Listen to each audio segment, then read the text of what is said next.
As Shai Klein-Weinstein walked around a memorial honoring the nearly 400 people killed at the Nova Music Festival in southern Israel, artillery fire could be heard echoing from nearby Gaza. The 28-year-old photographer and survivor of Hamas's attack recalled names and events from that fateful day, some of which he captured on film, documenting the final moments of his fellow revelers. Klein-Weinstein, an immigrant from Canada who had arrived in Israel just 4 months prior to the attack, also recalled another detail from the festival, taking ecstasy.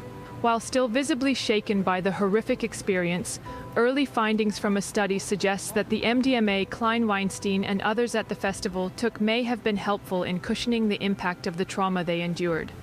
The Haifa University study, which was recently accepted for publication in the World Psychiatry Journal, monitored 657 Nova survivors, both those who took drugs and those who did not. People that were under the influence of MDMA specifically while the attack occurred had somewhat of an improved clinical outcome 3 to 6 months post-event. So they slept better, they had more social interactions, they had less mental distress compared to people who were exposed to the same exact event right next to them but were not under the influence of MDMA. While trauma research is well established, the attack on a gathering like the Nova Festival has opened a new window into the effects of trauma under the influence of mind-altering substances. We're talking about 4,000 people who were exposed on the same day, on the same time to the same event, which is a very, like I said, horrifying event.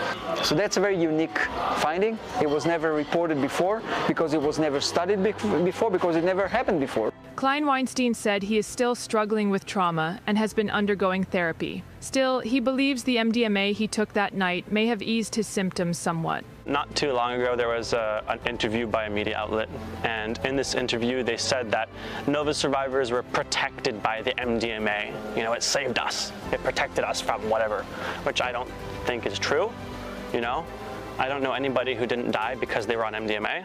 They were just as vulnerable as anyone else, and we were all in the same situation, but, you know, months after the fact, I think having been on these substances, specifically MDMA and ecstasy, I think it helped. However, Admon was quick to caution that while MDMA may have offered a psychological buffer, the overall levels of PTSD among Nova survivors remained extremely high. He also noted that the study was limited by survivor bias, as researchers cannot learn from those killed in the attack. 2/3 of them were under the influence of different mind-altering substances during the attack.